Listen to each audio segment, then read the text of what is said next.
Ազգային ժողովի նախագահի պաշտոնում ընտրվելու համար առաջարկվել է Ռուբեն Ռուբինյանի թեկնածությունը։ Ազգային ժողովի 105 պատգամավորներից քվեարկությանը մասնակցել են 91-ը։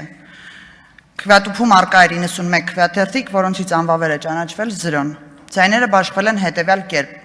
Ռուբեն Ռուբինյան կողմ 63, դեմ 28։ Շնորհավորում եմ, պարոն Ռուբինյան։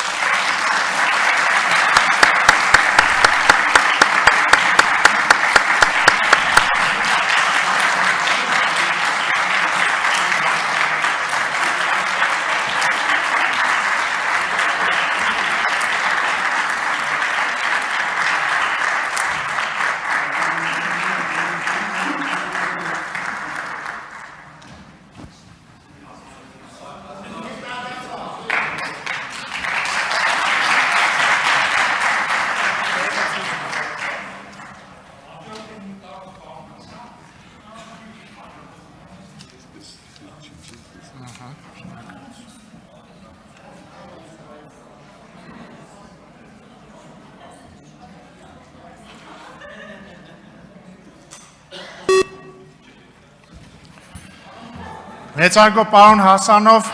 իմ և բոլորիս անունից շնորհակալություն ենք ձեզ հայտնում նիստերը փայլուն վարելու համար։ Հարգելի գործընկերներ, կրկին շնորհակալություն եմ հայտնում իմ թեկնածությունն առաջադրելու և իմ օգտին քվեարկելու համար, սա ինձ համար մեծագույն պատիվ է և ես ամբողջությամբ պատկերացնում ենք այն պատասխանատվությունը, որը գալիս է այս որոշման հետ միասին և ամեն ինչ կանեմ ձեզ չհիասթափեցնելու համար, հարգելի ընդդիմադիր գործընկերներ, այն փաստը, որ դուք չեք քվեարկել իմ օգտին, ոչինչ չի նշանակում մեր հարաբերություններում, ես պատրաստվում եմ լինել ամբողջ ազգային ժողովի նախագահ։